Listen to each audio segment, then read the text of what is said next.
Your baby is reading you right now, not your words, not your tone, your face, your hesitation, the half second you looked away. They caught all of it, and they're deciding what to do with that information. Most people assume emotional intelligence is something we build slowly, through school, through heartbreak, through decades of learning to read a room. But developmental research has been quietly rewriting that story for 30 years. And what it's uncovered will change the way you look at your baby, maybe as soon as the next 10 minutes. Stay with me through sign number 4, because that's the one that stops parents cold. Here's something that looks unremarkable until you understand what it actually is. Your baby encounters something new, a stranger's dog, a loud vacuum cleaner, a toy they've never seen. They don't immediately reach for it or recoil from it. They look at you first. That's not random. That's not distraction.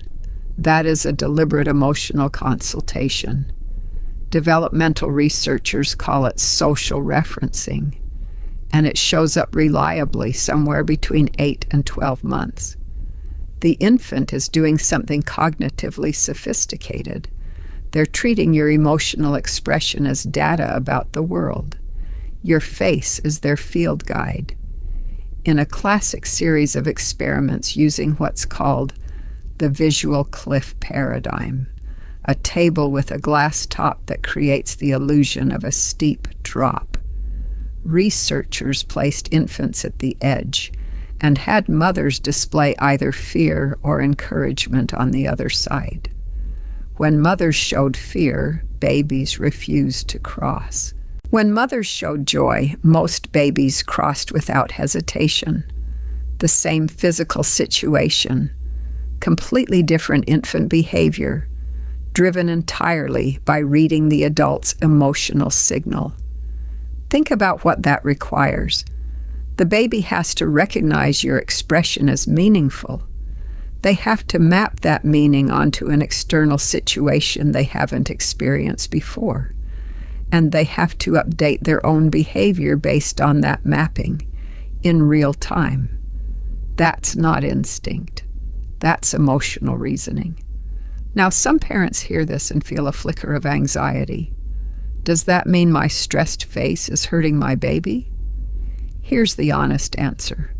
Occasional stress expressions are normal, expected, and not harmful. What the research actually shows is that consistent emotional availability matters far more than any single expression. Your baby isn't fragile, they're perceptive. Those are very different things. And here's what makes social referencing even more remarkable. It's not passive. Babies don't just receive your emotional signal, they test it. Researchers have documented infants who look at a parent, get an ambiguous expression, and look again and again. They're cross-referencing. They're fact-checking you. Have you ever caught your baby doing this? That little back and forth glance before they decide whether something is safe? Drop a 1 in the comments if you have. Because if you have, you just watched emotional intelligence in action. This one starts before your baby ever comes home. Within hours of birth, sometimes within the first day, newborns will cry in response to hearing another newborn cry. Not to any loud sound, not to a recording of their own cry played back to them, specifically to the cry of another human infant. Researchers have replicated this finding across multiple studies going back decades. It's one of the most robust early social behaviors in the developmental literature. And what it suggests is quietly profound. The capacity to resonate with another being's distress may be present from the very first moments of life outside the womb. This is called emotional contagion. the automatic, involuntary transmission of emotional state from one person to another. In adults, we experience it all the time. You walk into a room where someone is anxious and your shoulders tighten before you've exchanged a word. You hear someone laugh and your face moves before your brain decides to smile. In newborns, the mechanism is even more elemental. They don't have the cognitive architecture yet to think that baby is suffering and I should respond. What they have is something more ancient, a nervous system already tuned to pick up the emotional frequency of other humans and respond in kind. Now, a fair question: is this really empathy, or just a reflexive response to an auditory trigger? Honest answer: it's probably not full empathy in the way adults experience it. It's a precursor, a foundation. The emotional contagion of the newborn period is the raw material from which genuine empathy is eventually constructed. But here's what that means for you as a parent. When you respond to your baby's distress promptly and warmly, you're not spoiling them. You're teaching their nervous system what it feels like to be met, which is exactly what they'll one day offer to someone else. This is the one that made headlines, and it deserved every one of them. Researchers at the Yale Infant Cognition Center, and this work has since been replicated in multiple labs, showed infants as young as 6 months a simple puppet show. A wooden shape struggles to climb a hill. A second shape comes along and helps it up. A third shape shoves it back down. Then the researchers offered the babies a choice: reach for the helper or reach for the hinderer. 6-month-olds chose the helper, overwhelmingly, consistently, across hundreds of trials and multiple research groups. At 6 months, before language, before any explicit moral instruction, before they've been told what kind or mean even means, babies demonstrate a preference for agents who help rather than harm. Let that settle for a moment. Your infant isn't a moral blank slate waiting to be written on. They arrive with something that functions like a moral intuition, not a full ethical framework. Don't overread this. But a primitive, reliable preference for pro-social behavior over antisocial behavior. The architecture of a conscience already roughed in. What's even more striking is what happens when researchers introduce a third agent, one who then punishes the hinderer. Older infants, around 9 to 12 months, show a preference for that third agent too. They're not just drawn to kindness. They show something that looks remarkably like an appreciation for justice. Now, before you conclude your baby is a tiny moral philosopher, the honest caveat: these preferences are fragile and context dependent. They can be influenced by in-group bias even at this age. Researchers have shown that babies prefer helpers who share their food preferences, for instance. So the moral intuition is real, but it's not clean. It's human, which is to say it's complicated from the very beginning. If this is hitting you differently than you expected, that like button is right there. And what's coming in the next section? It goes even deeper. If what you've heard so far has made you look at your baby differently, that's exactly what this research does to every parent who encounters it. The science of early emotional development is one of the most quietly radical fields in modern psychology, and we go here every week. If you're not subscribed yet, one tap keeps you in this world, because what I'm about to show you in the next 3 signs, this is where it gets genuinely surprising. This is the one I mentioned at the beginning, the one that stops parents cold. Somewhere between 10 and 14 months, something shifts.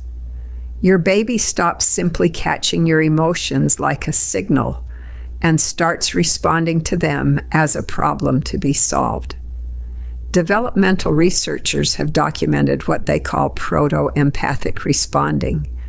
Infants who witness an adult express distress will move toward them, make physical contact, offer a toy, or produce vocalizations that function as comfort attempts. This isn't imitation. The adult is distressed. The baby isn't mimicking distress back. The baby is attempting to relieve it. One of the most striking observations in this literature comes from longitudinal home studies, where researchers recorded naturalistic family interactions. Infants as young as 12 months were observed bringing a comfort object, a blanket, a stuffed animal, to a family member who appeared upset. Not their own comfort object in several cases, someone else's. They were giving away something that mattered to them because someone they loved was hurting. Now, a grounding note. Not every baby does this on the same timeline, and the absence of this behavior at 12 months isn't a red flag. Temperament, family dynamics, and sheer individual variation are enormous in the first 2 years. What the research gives us is a window into capacity, not a checklist for judgment. But here's what this behavior reveals about what's happening inside your baby's mind. To comfort someone else, you have to do 3 things simultaneously.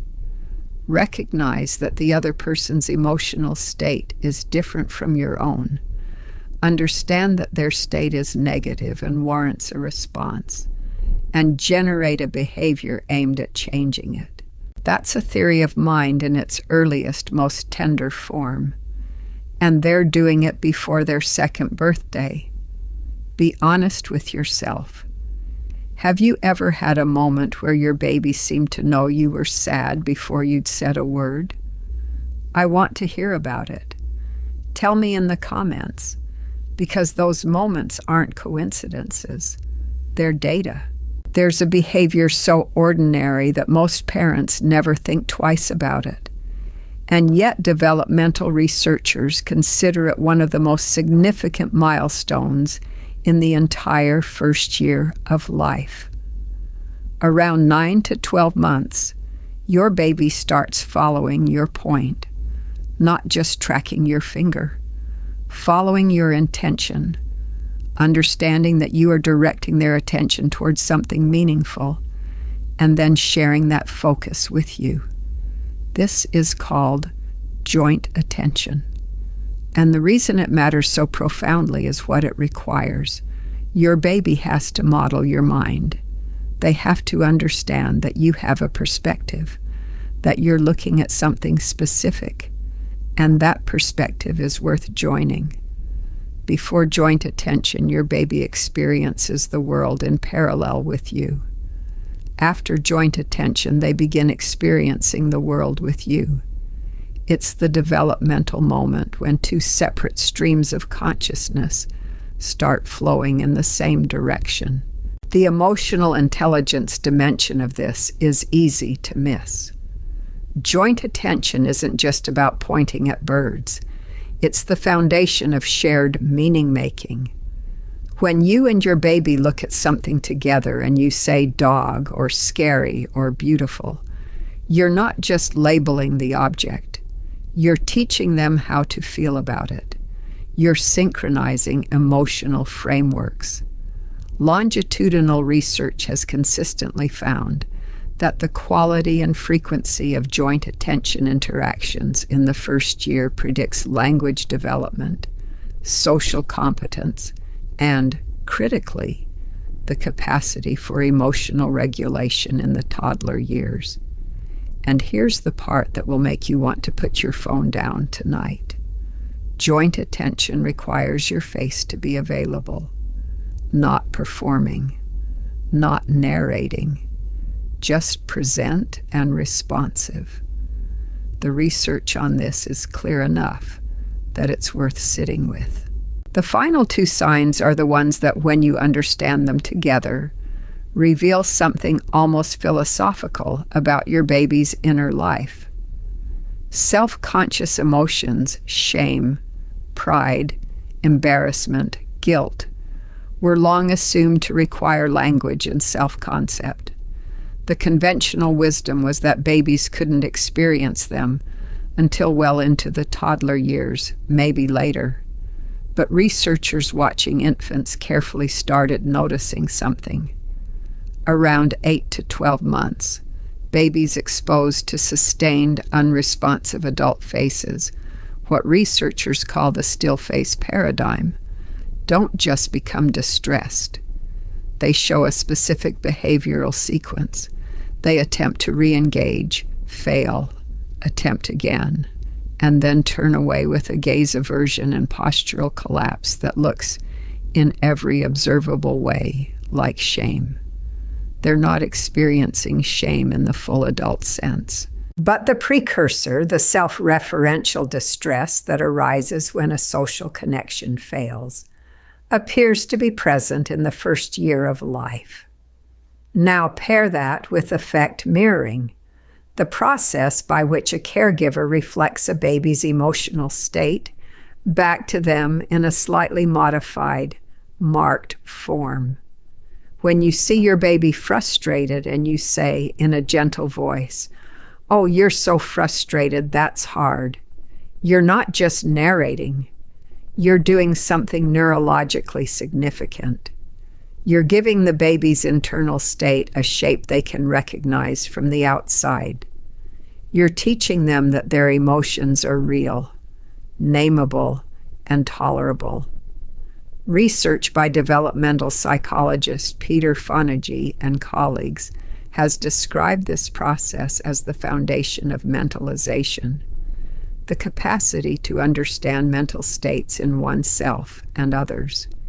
And it begins in the first months of life, in the 10-second exchanges between a caregiver and a baby that feel too small to matter. They are not too small to matter. They are, in fact, the whole thing. If you've made it this far, you're not just a curious parent. You're the kind of parent this research was written for, the kind who wants to understand what's actually happening inside that small, extraordinary person in your care. Subscribe, because this is what we do here every single week. You belong in this conversation. Your baby isn't waiting to become emotionally intelligent. They already are, and they've been showing you in the only language they have every single day. Thanks for watching. The end screen has more videos in the same world. Thanks for being here. Pick whichever video on the end screen calls to you.